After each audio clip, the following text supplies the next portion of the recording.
Bordeaux, on va ouvrir le micro, ça sera plus simple. Guy, et Bordeaux continue à fêter, là en direct, Christophe, dans le jour de foot, continue à fêter ses héros, une 10e victoire consécutive. Ce soir, on va voir les images de ce qui s'est passé avec Jean-Charles Van Kerkhoven et ses résumés montés par Étienne Duny, alors que ça c'est du direct. C'était juste avant le match. Regardez, veuillez garder notre étoile Gourcuff à Bordeaux, et puis Marouane toujours dans nos cœurs. Ces deux hommes, Gourcuff et Chamakh, Guy, on va les retrouver décisifs en première période. Ce qu'on va retrouver, c'est Pinot qui centre là et qui trouve presque Parc Bordeaux en danger dans les premières minutes. Oui, c'est la première des nombreuses occasions des Monégasques qui est ratée de justesse, et heureusement pour les Bordelais.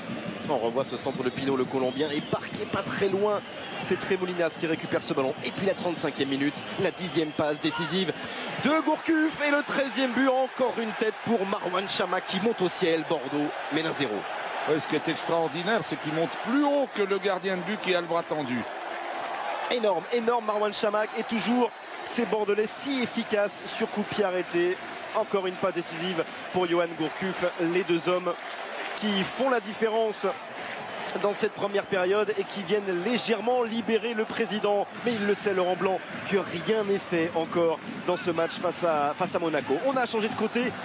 Bordeaux qui va souffrir en début de seconde période, malgré cette jolie frappe de Jussier au-dessus de la transversale. C'est une frappe magnifique sur une remise en trait. Et on parlait de souffrance, Guy, la souffrance elle est matérialisée par Harouna là, qui tente lui aussi et qui se heurte à Ramé. Et heureusement, les défenseurs bordelais sont plus prompts après le ballon repoussé par Ramé. Et puis Diawara qui tente de relancer ses hommes, d'apporter un peu de surnombre avec une frappe là en bout de course de Yoann Gouffran. Elle est repoussée par Ruffier. Oui, un arrêt difficile parce que la balle était loin de lui.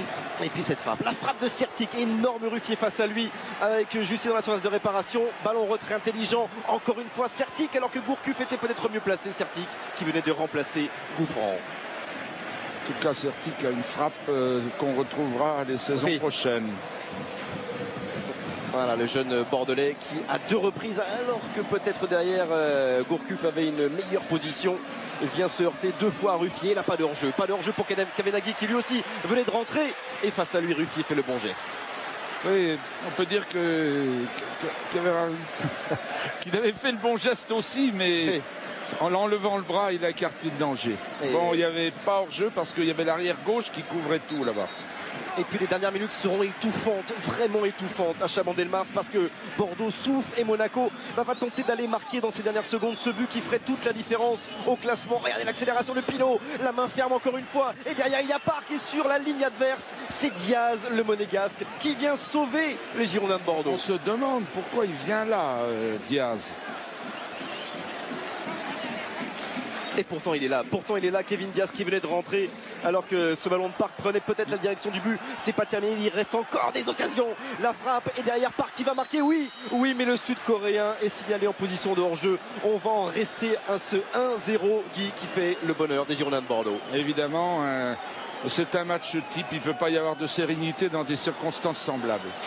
Voilà la 10e victoire consécutive pour les Girondins de Bordeaux. Et ces Girondins de Bordeaux là, avec Chamakh, avec Gouffran, décisif encore une fois ce soir, joueront leur titre à Caen la semaine prochaine.